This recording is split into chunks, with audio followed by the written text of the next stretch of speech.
નમસ્કાર બાળ મિત્રો, બધા મજામાં છો? આની પહેલાં આગળના એપિસોડમાં આપણે ધોરણ 5નો એકમ 6 નર્મદા મૈયાનો અભ્યાસ કર્યો અને તમે પણ ખૂબ સારી રીતે સમજ્યા હશો. હા, હવે મેં તમને આ એકમના અંતમાં એટલે કે આ પાઠના અંતમાં થોડું ગૃહ કાર્ય આપ્યું હતું ને, તો મને ખ્યાલ છે કે એ ગૃહ કાર્ય તમે કર્યું છે. શું આપ્યું હતું ગૃહ કાર્ય?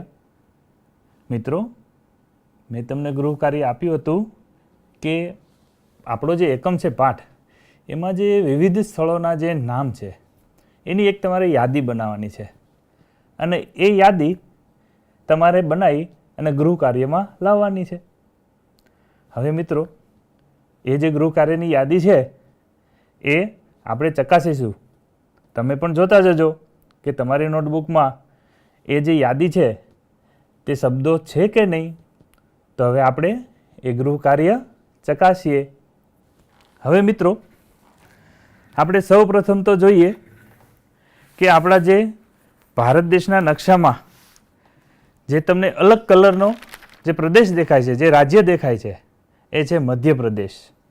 હા મિત્રો, એ મધ્યપ્રદેશ છે અને ત્યાંથી જ નર્મદા નદી નીકળે છે, એટલે કે ત્યાં તેનું ઉદ્ગમ સ્થાન છે.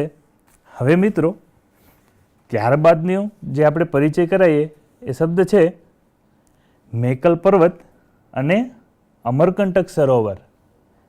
હા મિત્રો, મેકલ પર્વત અને અમરકંટક સરોવર પાઠની અંદર આપણે સમજ્યા હતા કે જ્યાંથી નર્મદા નદી નીકળે છે એ અમરકંટક સરોવર છે.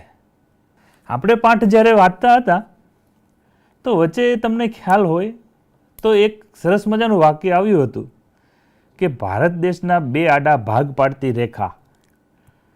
તો વિદ્યાર્થી મિત્રો, આ જે બે આડા ભાગ પાડતી રેખા છે એ તમને દેખાય છે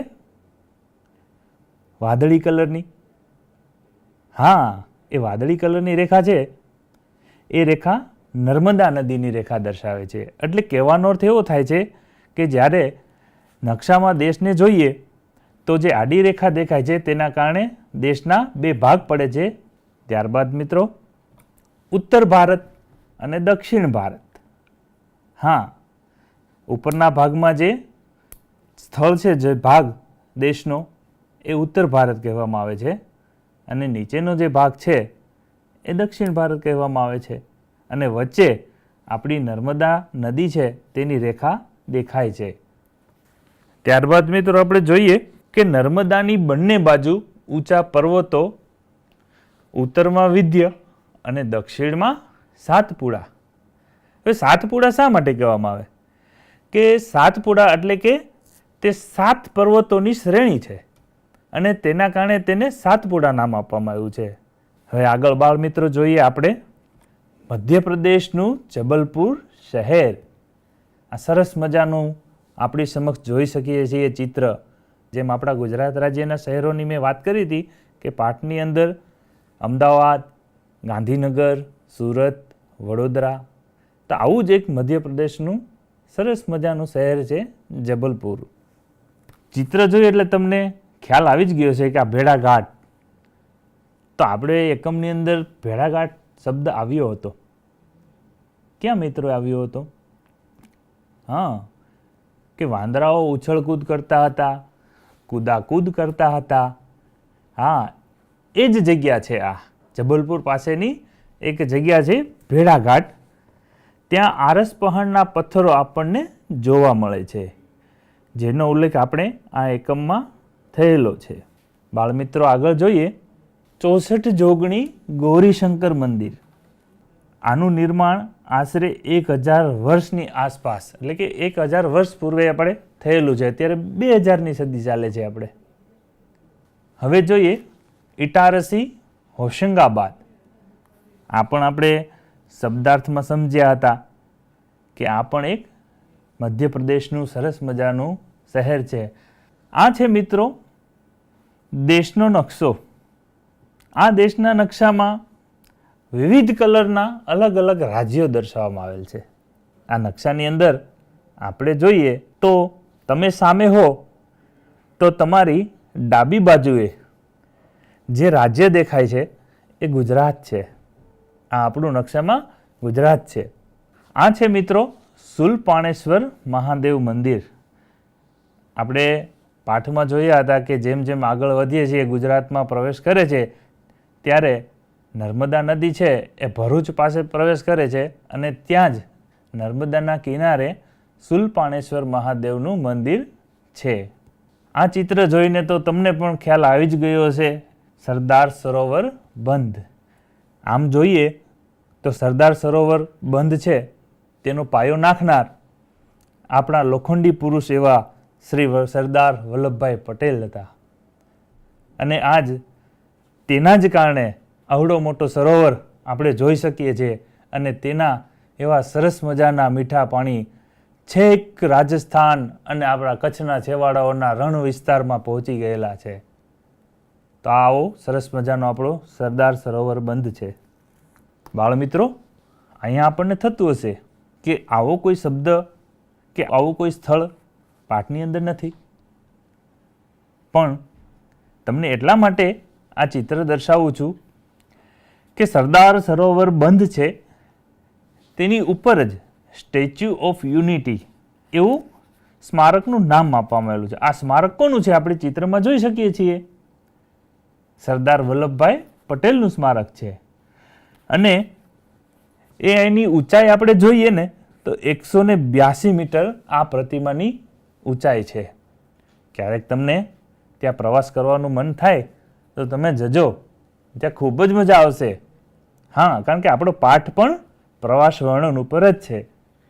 આ ચિત્ર તમે જોવો છો એ છે નર્મદાની મુખ્ય નહેર. આ નહેરના માધ્યમથી આપણે પાઠમાં સમજ્યા હતા કે ખેતી માટે સિંચાઈનું પાણી આપવામાં આવે છે. બાળમિત્રો, અહીંયા આપણે જોઈ શકીએ છીએ કે વડની ઘણી બધી ડાળીઓ નીચે આવેલી છે અને વડ પણ ઘણા છે. આ કબીર વડ છે. જ્યારે નર્મદા મૈયા છે એ ધીમે ધીમે આગળ ધપે છે અને એક ત્રિકોણાકાર જગ્યાએ તે શાંત પડે છે, એટલે કે વચ્ચે જે જમીનનો ભાગ હોય છે તેને આપણે સમજ્યા હતા પાઠમાં કે તેને બેટ કહેવામાં આવે છે. આ બેટ વિસ્તાર છે તેમાં વડવાઈઓથી ભરેલું વન બની ગયેલું છે, એને કબીર વડ કહેવામાં આવે છે. અહીંયા કહીએ તો સંત કબીર જે હતા તેણે અહીંયા પોતાનો વર્ષો સુધી વાસ કર્યો હતો, એટલે કે અહીંયા રહ્યા હતા અને તેના પરથી જ આ જગ્યાનું નામ કબીરવડ પડ્યું છે. આ છે શુક્લ તીર્થ. અંતમાં જ્યારે નર્મદા નદી છે એ સમુદ્રને મળે તે પહેલાં આ સરસ મજાનું એક તીર્થ સ્થળ છે. બાળમિત્રો, આપણે અહીં જોયું કે ગૃહ કાર્યમાં જે તમને શબ્દોની નોંધ કરવા માટે આપી હતી સ્થળોની, એ સ્થળો આપણે ચિત્ર સાથે જોયા તો તમને પણ ઘણું જાણવા મળ્યું છે, ઘણી મજા આવી છે. ઘણો ખ્યાલ પણ નહીં હોય તમને કે આ સરસ મજાની જગ્યા છે અને તે આ નામથી ઓળખાય છે. તો હવે બાળમિત્રો, આપણે હજુ વધુ મજા લેવી છે ને. આ એકમ એટલો સરસ છે કે તેનો આનંદ તો આપણે ઘણો લઈ શકીએ. હવે બાળ દોસ્તો, આપણે આગળ વધીએ. રૂઢિપ્રયોગ. રૂઢિપ્રયોગ કોને કહેવામાં આવે છે? કે જ્યારે કોઈ પણ શબ્દ વારંવાર બોલવામાં આવે કે જે શબ્દ છે એ રૂઢ થઈ જાય તો એને રૂઢિપ્રયોગ કહેવામાં આવે છે. જેનું સરસ મજાનું એક ઉદાહરણ આપણે નીચે જોઈએ. સ્વપ્ન ફળવું એટલે કે ઈચ્છા પૂરી થવી. આ એનો અર્થ થાય છે. રૂઢિપ્રયોગ છે સ્વપ્ન ફળવું અને એનો અર્થ થાય છે ઈચ્છા પૂરી થવી. બાળમિત્રો, અહીંયા આપણે રૂઢિપ્રયોગ જોયો તો એ રૂઢિપ્રયોગમાં સ્વપ્ન ફળવું, તો એનું એક ઉદાહરણ તમને આપું કે હું જ્યારે અભ્યાસ કરતો, મેં અભ્યાસ પૂર્ણ કર્યો અને ડૉક્ટરની લાઈનમાં લાગી અને એક ડૉક્ટર બન્યો અને સેવા કાર્યમાં જોડાણો તો મારા માતા પિતાનું એ સ્વપ્ન પૂરું થયું. અહીંયા સરસ મજાનું મેં તમને વિસ્તૃત રીતે સમજ આપી છે. હવે મિત્રો, આપણે આગળ વધીએ તો આગળ ભાષા સજ્જતા છે. જેમાં એક સરસ મજાનો ફકરો આપવામાં આવેલ છે. આ ફકરાનું આપણે વાંચન કરવાનું છે. હું ફકરો વાંચું છું, તમે પણ સાથે સાથે વાંચતા જજો. જો, રમેશ વેકેશનમાં પાવાગઢના પ્રવાસે ગયો હતો. ત્યાં રમેશને રોપવેમાં બેસવાની ખૂબ મજા આવી. રમેશે તે વાત શાળામાં આવીને મિત્રોને કહી. રમેશે પ્રવાસ દરમિયાન પાડેલા જુદા જુદા ફોટા પણ બતાવ્યા. રમેશના મિત્રોને પ્રવાસ વર્ણન સાંભળવાની અને ફોટા જોવાની ખૂબ જ મજા આવી. હવે આ ફકરો આપણે વાંચ્યો, તેમાં તમને પણ કંઈ નવીન લાગે છે? મિત્રો, આપણે નોંધ્યું કે આ ફકરાના વાંચન દરમિયાન એક જ શબ્દ વારંવાર આવે છે અને એ શબ્દને કાળો એટલે કે ઘાટો શબ્દ કરેલ છે. આ શબ્દ વારંવાર આવે છે અને જેના કારણે આપણું વાંચન છે એ ખૂબ જ કંટાળાજનક બની રહી છે. તો હવે આપણે એવો જ એક ફકરો બીજો વાંચીએ. રમેશ વેકેશનમાં પાવાગઢના પ્રવાસે ગયો હતો. ત્યાં તેને રોપવેમાં બેસવાની ખૂબ મજા આવી.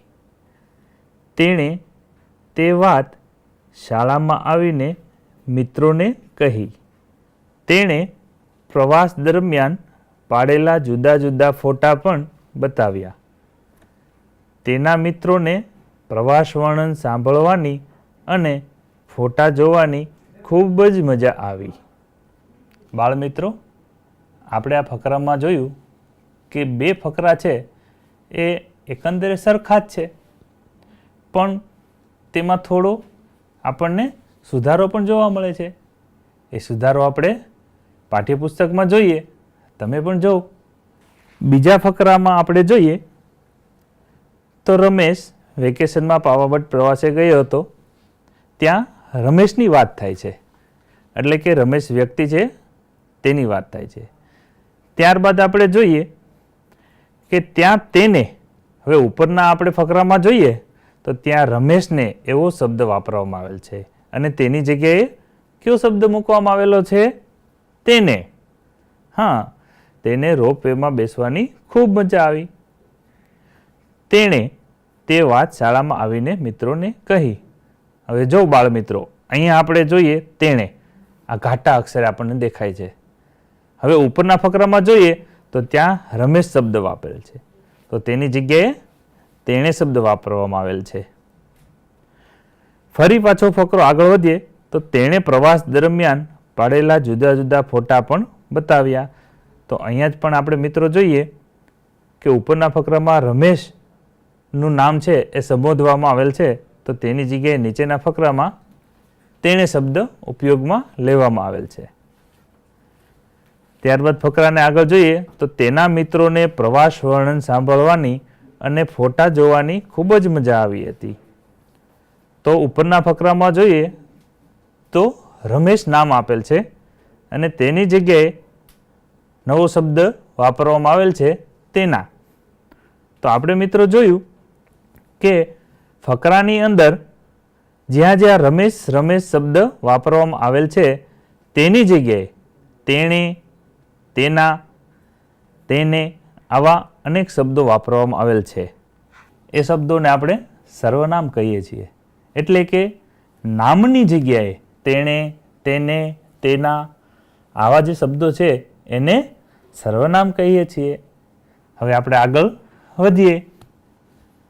સ્વાધ્યાયમાં પહેલો પ્રશ્ન છે કે નીચેના દરેક પ્રશ્નનો ઉત્તર એક એક વાક્યમાં લખો.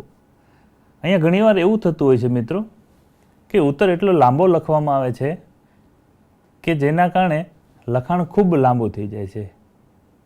તો અહીંયા ફક્ત એક વાક્યમાં જ ઉત્તર લખવાનો છે. પહેલો પ્રશ્ન, નર્મદા નદી કયા સરોવરમાંથી નીકળે છે? ત્યારબાદ બીજો પ્રશ્ન છે, નર્મદાનો શો અર્થ થાય છે? ગુજરાતમાં નર્મદાએ બનાવેલો બેટ કયા નામે ઓળખાય છે? ચોથો પ્રશ્ન જોઈએ, નર્મદા નદી કયા શહેર પાસે સાગરને મળે છે? હવે ઉદાહરણ સ્વરૂપ આપણે આ પહેલો પ્રશ્ન છે એનો ઉત્તર જોઈએ. પ્રશ્ન છે, નર્મદા નદી કયા સરોવરમાંથી નીકળે છે? તો બાળ દોસ્તો, આપણે પાઠમાં પણ જોયું હતું કે નર્મદા નદી અમરકંટક નામના સરોવરમાંથી નીકળે છે. હવે બાળ દોસ્તો, પ્રશ્ન 1 બાદ પ્રશ્ન 2 છે, નીચેના પ્રશ્નોના ઉત્તર લખો. તેના 4 પેટા પ્રશ્નો છે, જેમાં આપણે બીજા પ્રશ્નનો ઉદાહરણ સ્વરૂપ ઉત્તર લઈએ.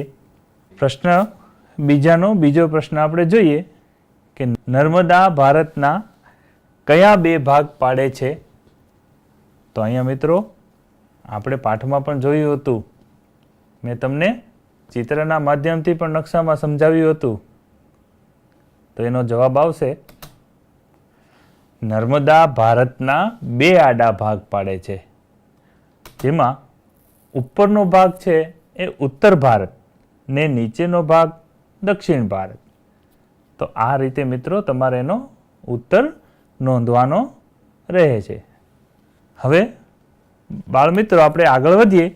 ત્યારબાદનો પ્રશ્ન છે ત્રીજો, નીચેના શબ્દોની જોડણી સુધારો. પહેલું જોઈએ, ઉદાહરણ સ્વરૂપ તમને જવાબ આપું છું. નૌકા વિહાર, આ રીતે લખ્યું છે, નૌકા વિહાર. ખરેખર આ રીતે જોડણી ન લખી શકાય. આપણે તેનો જવાબ જોઈએ છીએ કે નૌકા વિહાર, કાનો અને 2 માત્રા, નૌકા વિહાર. આ રીતે ખરેખર સાચી જોડણીમાં આ શબ્દ લખાય છે. હવે મિત્રો આની પછી તમારે લખવાના છે ઉત્તરો. જો હું ફક્ત કહી દઉં કે ક્યાં ક્યાં શબ્દો છે. બીજો શબ્દ છે સુરવીર, ત્રીજો પથ્થર, ચોથો અણીદાર, પાંચમો આજ્ઞા કિંત, છઠ્ઠો છે જીવાદોરી. તો આ આપણી સમક્ષ 6 એવા શબ્દો છે કે જેમાં કાંઈ ને કાંઈ જોડણીઓની ભૂલો રહી છે, જે તમારે નોંધવાની રહેશે. ત્યારબાદ પ્રશ્ન 4 જોઈએ, નીચેના શબ્દોના સમાનાર્થી શબ્દ આપો.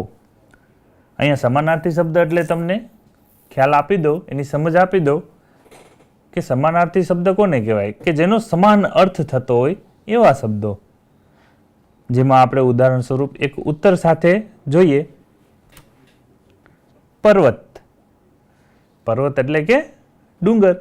તમે પણ જોયા હશે પર્વતો, તમારા ગામમાં પણ હશે ડુંગરાઓ, વિવિધ સ્થળોએ તમે ફરવા પણ ગયા હશો, ત્યાં પર્વતમાળાઓ પણ જોવા મળી હશે. તો આ એનો અર્થ છે. એ સિવાયના બીજા શબ્દો પણ તમને કહું છું કે જેના તમારે અર્થ નોંધવાના રહેશે. નજીક, ત્યારબાદ છે કિનારો, તેના પછી શિલા, ચોથો શબ્દ છે શિલા. ઘણીવાર આપણે ઉચ્ચારણમાં શિલા બોલીએ છીએ, પણ ખરેખર તેને શિલા કહેવાય છે. ત્યારબાદ લાભ, છઠ્ઠો છે જળ. જળ તો તમને ખબર જ હોય, તેના સમાનાર્થી શબ્દો તમારે નોંધવાના છે. હવે બાળ દોસ્તો આપણે 5મા પ્રશ્ન તરફ જઈએ. નીચેના શબ્દોના વિરુદ્ધાર્થી શબ્દો આપો. જે રીતે આપણે હમણાં સમાન અર્થવાળા જોઈએ ને શબ્દો, એવી જ રીતે હવે વિરુદ્ધ અર્થવાળા શબ્દો આપણે અહીં નોંધવાના છે. હવે એમાં ઉદાહરણ માટે તમને એક સરસ મજાનો શબ્દ આગળ મૂકું છું, જે જવાબ સાથે છે, પણ બાકીના શબ્દોના જવાબ તમારે જ નોંધવાના છે. હો મિત્રો, જો પૂર્વ, આપણને ખબર છે કે પૂર્વ શબ્દ ક્યાં છે? તમે તો દિશાઓના નામ સાંભળ્યા છે. તો જે દિશા પૂર્વ છે તો એની વિરુદ્ધ દિશા પશ્ચિમ થઈ છે. તો અહીંયા એનો જવાબ છે પશ્ચિમ. તો એવા જ બીજા શબ્દ જોઈએ. સુંદર, ઊંચે, અજવાળું, લાંબી, સુખ. આના તમારે મિત્રો વિરુદ્ધ અર્થવાળા શબ્દો આપવાના છે અને તેની નોંધ કરવાની છે. હવે પ્રશ્ન નંબર 6, નીચેના દરેક શબ્દ સમૂહ માટે એક શબ્દ આપો.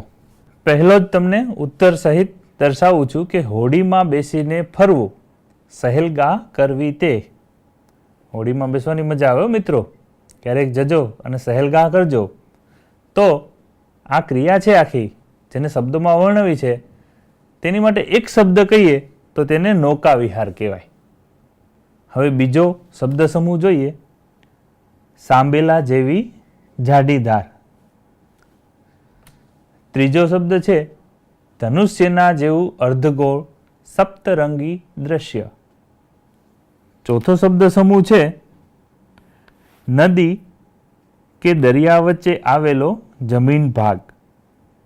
હમણાં જ આપણે પાઠમાં જોઈ લીધું કે કબીરવડ ક્યાં આવેલું છે. પાંચમું છે લોકોનું ભરણ પોષણ કરનાર. તો આ શબ્દ સમૂહ છે તેની માટે એક શબ્દ તમારે નોંધવાનો રહે છે. પ્રશ્ન નંબર 7 જોઈએ. હવે વિચારીને લખો. હવે અહીંયા બાળ મિત્રો હું તમને ઉત્તર નહીં આપું, પણ તમારે આની માટે વિચાર કરવાનો છે કે જવાબ છે એ કઈ રીતે લખાય. તો પહેલો પ્રશ્ન છે કે સરદાર સરોવરથી શા ફાયદા થશે. બીજો પ્રશ્ન છે નર્મદાને ગુજરાતની જીવાદોરી કેમ કહી છે. હવે પ્રશ્ન નંબર 8 જોઈએ. ઉદાહરણ પ્રમાણે શબ્દો બનાવો. અહીંયા તમારી માટે સરસ મજાનું ઉદાહરણ આપ્યું છે. આપણે જોઈએ કે નર્મ, હમણાં જ આપણે એકમની અંદર જોઈ લીધું કે નર્મ એટલે આનંદ, નર્મદા એટલે કે આનંદ આપનારી. તો આવી રીતે તમારે તેના પણ બાકીના જે નીચે 4 પ્રશ્ન તરીકે જે શબ્દો આપ્યા છે તેના જવાબ લખવાના છે. જેમાં પહેલું છે સુખ, બીજું છે વર, ત્રીજું છે શુભ, ચોથું છે હર્ષ. તો આ રીતે તમારે એના ઉત્તરો ક્રમમાં આપવાના રહેશે. હવે જોઈએ પ્રશ્ન નંબર 9. અહીં આપણે નીચેના શબ્દોનો વાક્ય પ્રયોગ કરવાનો છે.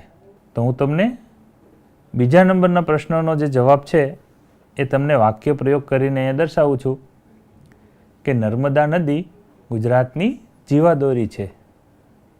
હા, બાકીના 2 વાક્યો છે લીલોતરી અને બેટ, તેના ઉત્તરો તમારે નોંધવાના રહેશે. હવે છે પ્રશ્ન નંબર 10. આ આપણા પાઠનો એટલે કે આ એકમનો મુખ્ય સાર આ જ છે, પ્રવાસ વર્ણન. પ્રશ્ન 10 એવો છે કે તમે કરેલ પ્રવાસ વર્ણન કરતો પત્ર તમારા મિત્રને લખો. હવે મિત્રો, તમે પત્ર અત્યાર સુધી કોઈ દિવસ લખ્યા નહીં હોય, લખ્યા હશે તો તમારી પ્રાદેશિક ભાષામાં લખ્યા હશે. પત્ર લેખન માટે ચોક્કસ માળખું છે અને તેની માટે આપણી સામે ટીવી સ્ક્રીનની સામે જોઈ શકીએ છીએ કે એ માળખાના શબ્દો મૂકેલા છે. હવે આપણે પહેલું જોઈએ સરનામું. તો પત્ર જ્યારે પણ લખીએ તો ફક્ત સરનામું ન આવે. અને સરનામું કઈ બાજુ આવે કે પત્ર લખો તો તમારી સામે પત્ર હોય તો જમણી બાજુ ઉપરના ભાગમાં તમારું સરનામું, એટલે સરનામું હોય તો તેની પહેલાં નામ લખવું પડે. નામ કોનું આવે કે હું પત્ર લખતો હોય તો મારું નામ આવશે અને નીચે મારું પછી સરનામું આવે. ત્યારબાદ જ્યારે પત્ર આગળ વધીએ તો પછી જમણી બાજુ જ નહીં લખવાનું હો, સંબોધન પાછું ડાબી બાજુ આવે. સંબોધન કોને કરાય? બધી જગ્યાએ તમારા મિત્રો હોય તો પ્રિય મિત્ર એવું ન લખાય. વડીલને લખતા હોય, આપણા માતા પિતાને લખતા હોય તો ત્યાં પ્રિય મિત્ર ન લખાય, ત્યાં આદરણીય લખવું પડે. પછી તમારા શિક્ષકને જો તમે પત્ર લખતા હોય તો ત્યાં શું લખવું પડે? તમને પણ ખ્યાલ જ હોવો જોઈએ કે ત્યાં આપણે આદરણીય લખીએ તો પણ ચાલે. મિત્રને લખે ત્યારે પ્રિય મિત્ર લખીએ તે વ્યાજબી છે. ત્યારબાદ આગળ જોઈએ તો પત્ર લખવાનો હેતુ. પત્ર લખવાનો ચોક્કસ હેતુ હોવો જોઈએ. ફક્ત એમનામ આપણે પત્ર લખી નાખીએ અને તેનો મુખ્ય સાર છે એ આવે જ નહીં તો તે પત્ર લખવાનો કોઈ અર્થ હોતો જ નથી. હું એક ઉદાહરણ આપું કે હું ધોરણ 10માં ભણતો હતો, મેં પરીક્ષા આપી અને હું ખૂબ જ સારા માર્ક મેળવી અને ઉત્તીર્ણ થયો છું. તે બદલ હું ખૂબ ખુશીની લાગણી અનુભવું છું. અને આ ખુશીના પ્રસંગ માટે હું આપ સૌ મિત્રોને, પછી તમે પત્ર જેને લખતા હોય એને, મારા ઘરે આમંત્રિત કરું છું. આ રીતે પત્રનો હેતુ અંદર હોવો જોઈએ. અને અંતમાં સમાપન એટલે એવું નથી લખવાનું કે પત્ર પૂરો થઈ ગયો છે, હવે હું પત્ર પૂરો કરું છું, એવું નહીં. સમાપન સારી રીતે હોવું જોઈએ કે મારી જે 10માની કે 12માની પરીક્ષા હતી પૂર્ણ કરી સારા માર્ક મેળવ્યા છે, તે બદલ હું આપ સૌ મિત્રોનો આભારી છું, કારણ કે તમે કોઈને કોઈ રીતે મને મદદરૂપ થયા છો. એમ કરીને પત્રનું સમાપન થાય છે. અને અંતમાં આવે છે લિખિતંગ. હવે આ લિખિતંગ તમને લાગશે, લિખિતંગ શબ્દ આપણે બધે ખરેખર વાપરતા હોય છે, પણ સાચી જોડણી તો લિખિતંગ છે. અને લિખિતંગ કઈ બાજુ આવે? લિખિતંગ પાછું આવશે જમણી બાજુ આવશે. તો આ માળખું આપણે જોયું તે પત્ર લેખનનું માળખું છે. અને તમારે પણ પત્ર લેખન કરવાનો જ છે. હવે આપણે આગળ વધીએ. પ્રશ્ન નંબર 11.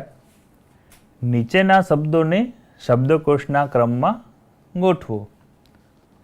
હવે એમાં મિત્રો નીચે શબ્દો છે એ તમારે શબ્દકોશના ક્રમમાં ગોઠવવાના છે.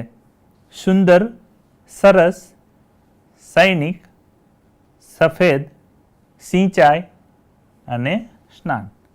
દરેક શબ્દની આગળ સ છે, સસલાનો સ. તો તમારા મિત્રો ધ્યાન રાખીને આનો ઉત્તર નોંધવાનો રહે છે.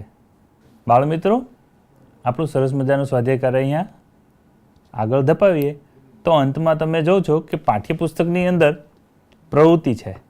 તેમાં લખ્યું છે કે કોઈ બાગ, બગીચા કે ઉદ્યાનની મુલાકાત લો અને તમે સરસ મજાનું પર્યટનની મજા, એનો વિષય છે, એ વિષય ઉપર નિબંધ લેખન કરો. પણ હું અહીંયા પ્રવૃત્તિ એ રીતે આપું છું કે તમે કોઈ પહેલાં કરેલી કોઈ પ્રવાસ તમે પહેલાં કર્યો છે, તો એ પ્રવાસનું વર્ણન છે, એટલે કે તેનો વિષય તમારે રાખવાનો છે કે પર્યટનની મજા, અને તેની ઉપર તમારે નિબંધ લેખન કાર્ય કરવાનું છે. તો મિત્રો, આ સરસ મજાનો પાઠ હતો નર્મદા મૈયા, જેની આપણે વિસ્તૃત સમજ કેળવી. હવે ફરી આપણે પાછા મળીશું નવા એપિસોડમાં. ત્યાં સુધી બાય બાય.